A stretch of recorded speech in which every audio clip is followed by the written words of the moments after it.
Good morning, everyone. So welcome to my YouTube channel, Math. So today we are going to see an important topic, antiderivative of a function. So let's see what is the definition of antiderivative of function.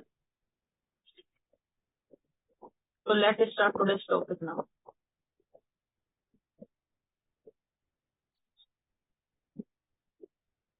So antiderivative.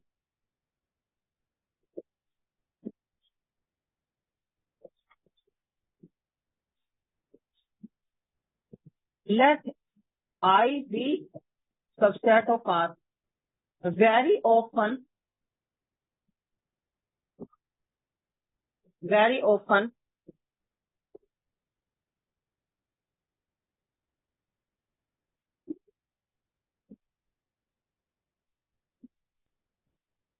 we take I as an interval. Okay. I as an interval. Okay.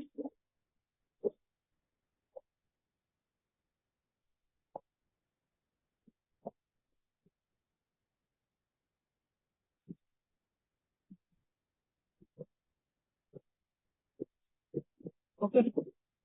And f I to R be a function. Then a function f I to R, capital F function I to R is said to be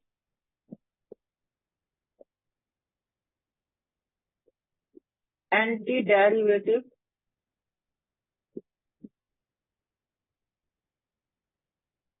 of small f if the derivative of capital F is nothing but small f on interval I. Okay. So for example, I am taking this one. So I am taking fx is equal to x square from R to R. Then you take fx is equal to x cube upon 3. That is function from R to R, and derivative of capital F is nothing but x square, that is fx. So this implies f is antiderivative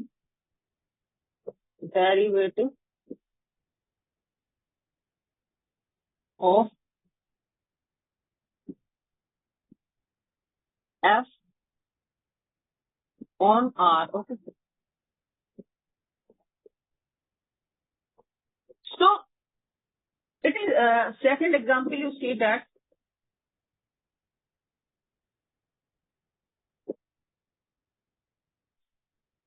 suppose you have fx is equal to cos x from R to R. Okay. Then fx is equal to sin x you take from R to R. We have derivative of capital F is equal to cos x. Therefore, fx is equal to sin x is antiderivative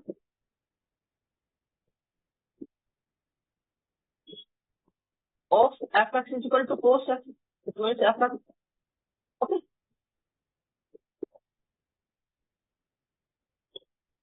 So remark,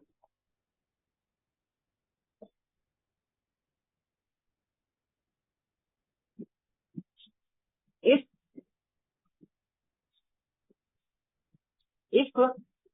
F is antiderivative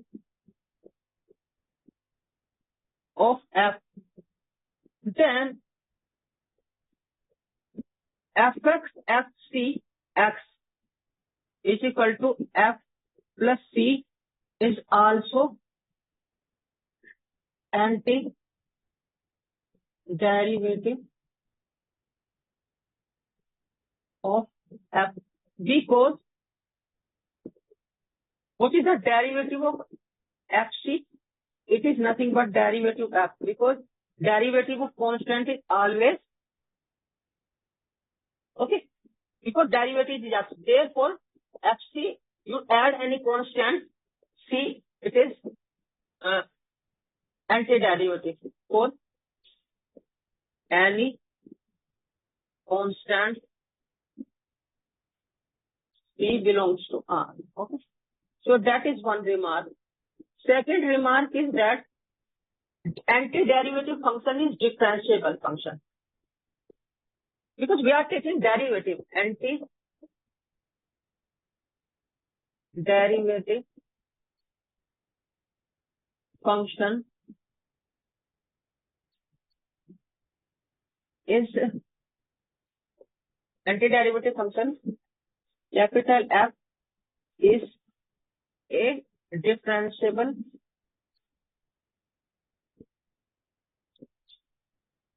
function on the domain I, which whatever domain we are taking, it is often, very often we take I as an interval. Okay? I as an interval. Okay? Okay. So note that antiderivative function F need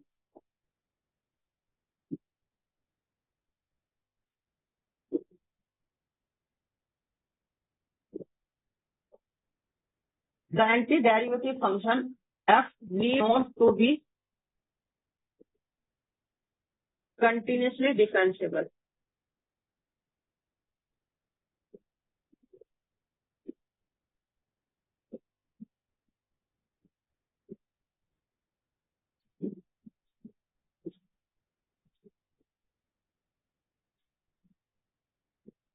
It means what? F dash need not be continuous. The meaning of continuous differentiable, it means F dash need not be continuous. Okay. Let's see example. Take, it will be clear by example. Take Fx is equal to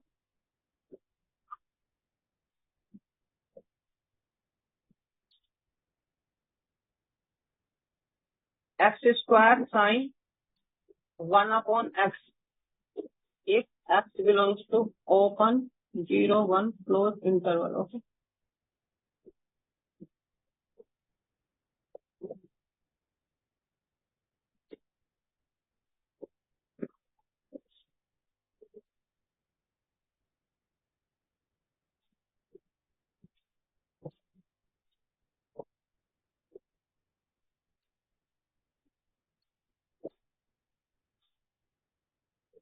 Okay. And 0 if x is equal to 0. Okay. So what is the derivative of this function at 0? If we are taking open x from open interval and close 1, we have f dash x is nothing but 2x sine 1 upon x. Okay. And it is cos 1 upon x. Okay. If we are taking x is equal to 0, then what will be the derivative? We have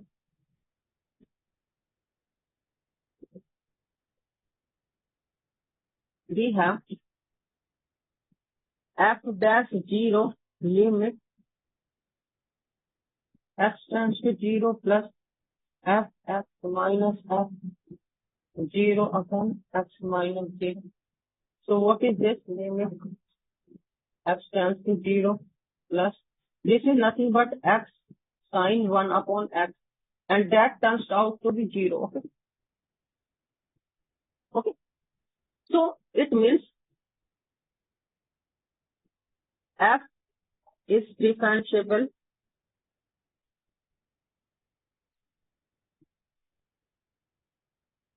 on closed interval 0, 1. Okay. Put, okay, f is differentiable closed interval 0, 1. Okay. Put, and derivative, what is the derivative of capital F?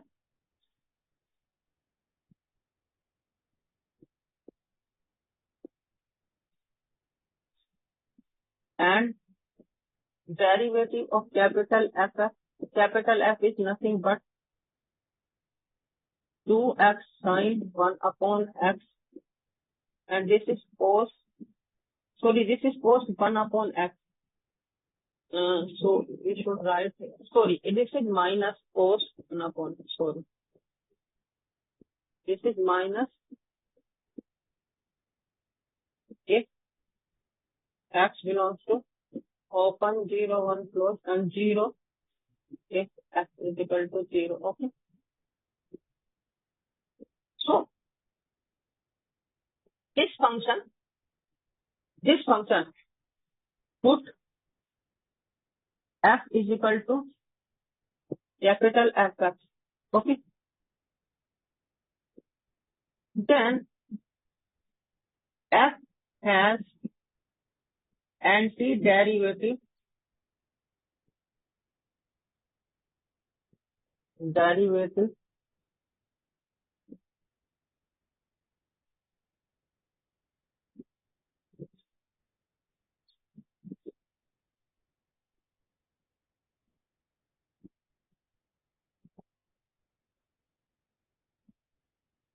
has antiderivative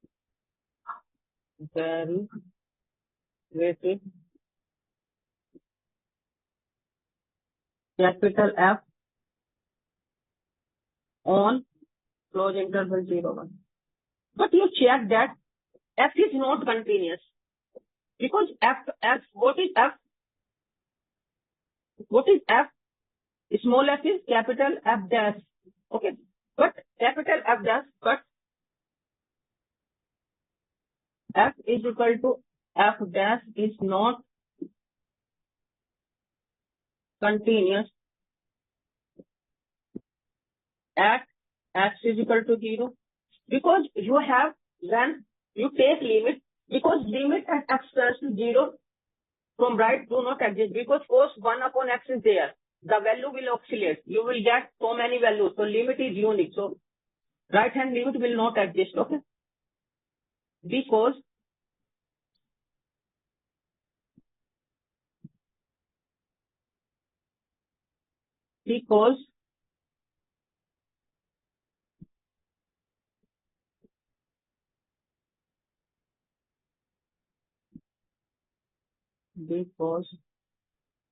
limit x tends to 0 plus fx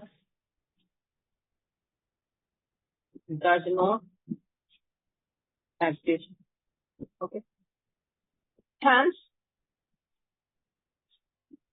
antiderivative function f dash, antiderivative function f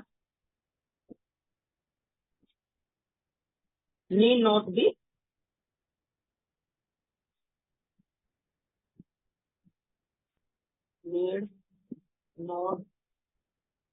to be continuously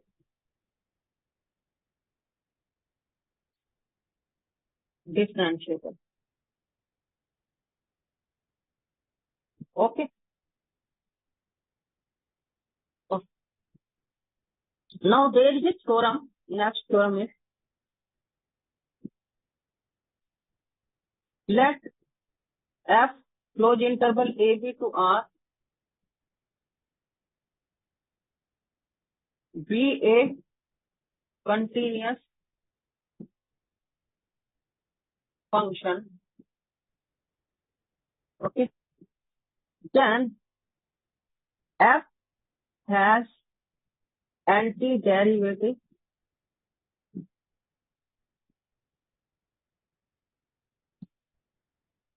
on closed interval. It means continuous function always have antiderivative. So let's prove it. Let's prove it. Put fx is equal to a to x ft dt for all x belongs to closed interval AB. Then by first fundamental theorem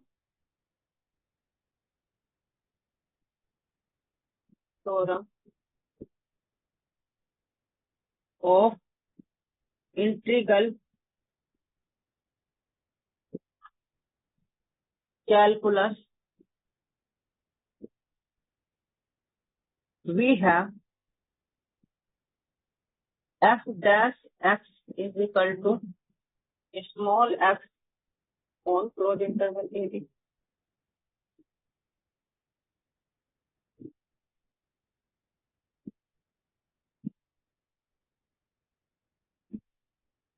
For all x belongs to closed interval.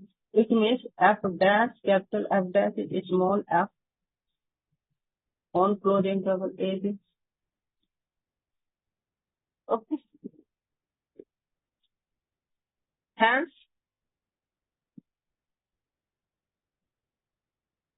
f has antiderivative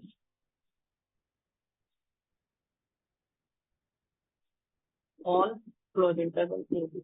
So every continuous function has an antiderivative on closed interval AB. Okay. Now, note that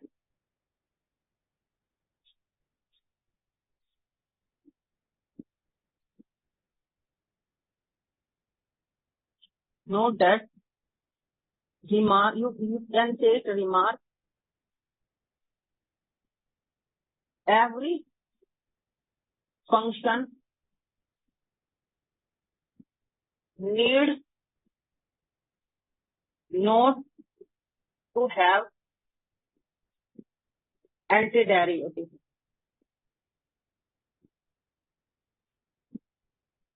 Okay. For example, we'll take this function. To take this function, fx is equal to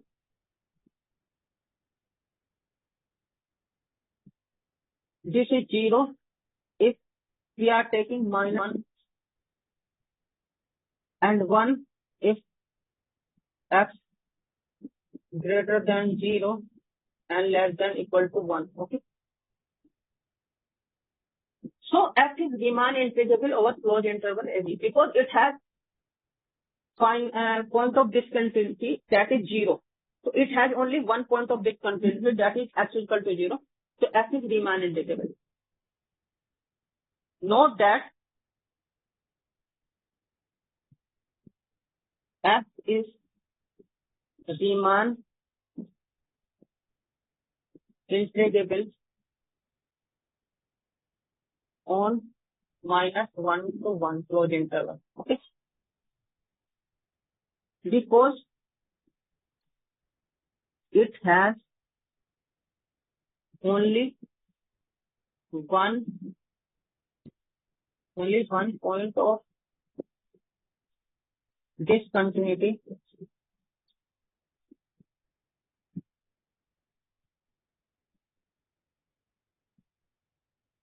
that is x is equal to 0. Okay. So function is Riemann integral, because a function which have only a finite numbers of point of discontinuity is Riemann integral, because it is continuous everywhere except 0, so it is Riemann integral. Okay. So we claim that f do not have antiderivative. Claim that f does not have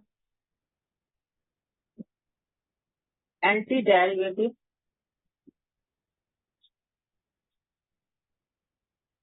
on -1 to 1, on interval -1 to 1. Why? So f is Riemann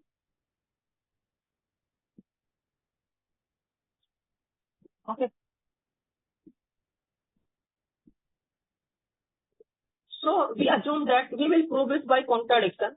Suppose f has, if possible, suppose that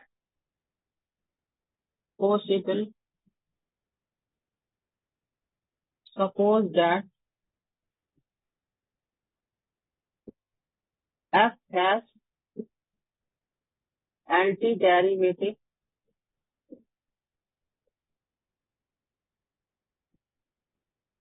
f on -1 to 1.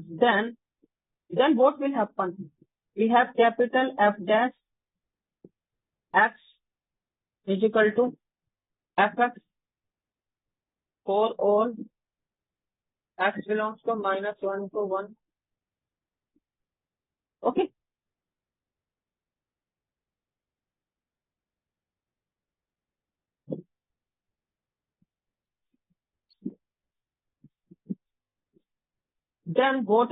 Then capital F is small f on closed interval -1 to 1. So this implies this is this. Okay. Okay. Now by second fundamental theorem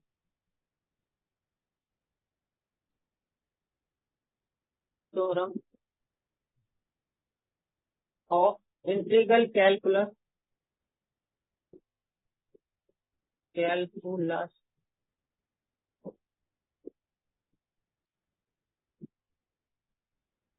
we have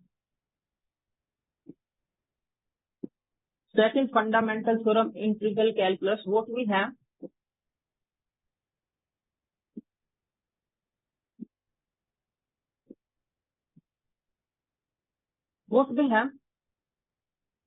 So what will be this? Fx, what will by fundamental theorem of integral calculus, what will have? -1 to x ft dt, what will be it? It will be equal to fx minus f minus 1.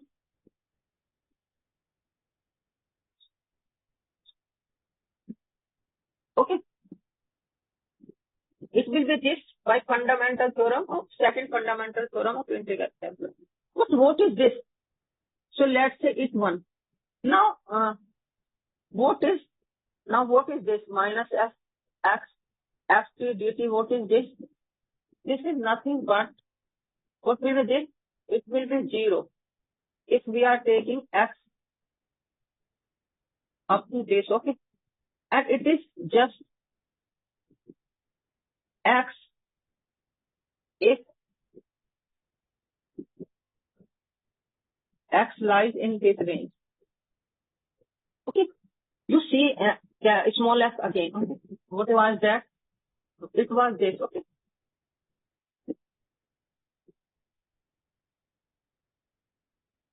So we have this one. Therefore, so from 1 and 2, we have what is this? We have fx minus f minus 1 is equal to 0 if and it is x if we are taking x okay, in this room. So what we have actually? So this implies fx is equal to f minus 1 if and it is x plus f minus 1 if okay. Now what is limit? Because function is differentiable.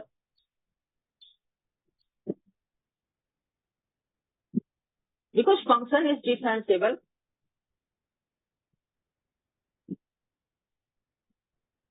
so we have to check whether function is differentiable. We know that antiderivative function is always differentiable. If we can show that function is not differentiable at x is equal to 0, then it will not be antiderivative. So what is the limit?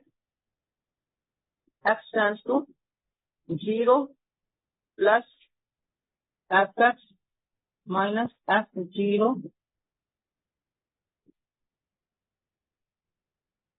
but it means in denominator x minus 0. What is this? This is limit x tends to 0 plus. What is this fx? We are taking at right. So we will choose this one because we are taking x from right of 0. So fx is this. What is f0? F0 is minus f minus 1.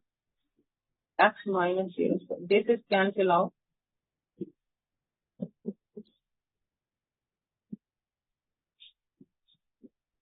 So limit x upon x, that is 1. So limit is 1. Okay. And what is left hand limit? Limit x tends to fx minus f0 x minus 0. Okay. What is this?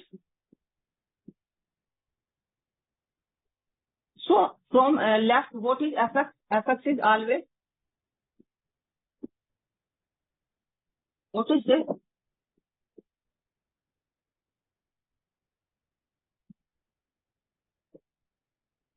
This is f minus 1. Okay. And at f0 is minus f minus 1. Because we are taking fx from the left. At left means you have to take x less than 0. What is this? Then this is f minus 1. At 0 it is also f minus 1. So what is this? F minus 1 minus f minus 1. So it is 0. So limit x tends to 0 minus there. So this is 0 upon x. So x is non-zero here. So limit is so 0. So what is this?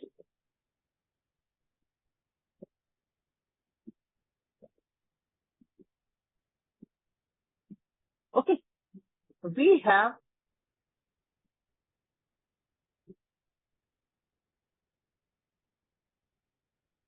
left hand limit x tends to 0 plus fx minus f0 upon x minus 0 is 1. That is not equal to 0. Left hand limit x tends to 0 minus fx minus f0 upon x minus 0. So this implies f is not differentiable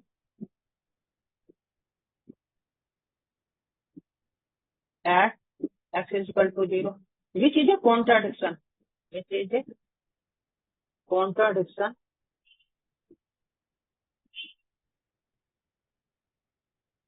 as is differentiable on, because antiderivative function is always differentiable on the interval on -1 to 1. Hence, f does not have antiderivative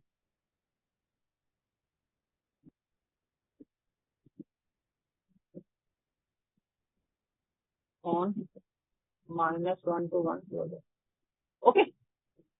So every function don't need not to have antiderivative. This is the example. Okay. So today's lecture up to this, today we have learned antiderivative. Okay. So we given the definition of antiderivative. We have shown that antiderivative function need not be continuously differentiable.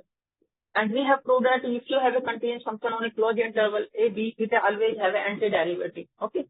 And we have also shown that every function need not to have antiderivative also. So today's lecture up to this, if you have any problem related to this, you can comment on my YouTube channel. Like, share, comment and subscribe my YouTube channel. Thank you very much for today's lecture. We will see you in next lecture. Thank you very much.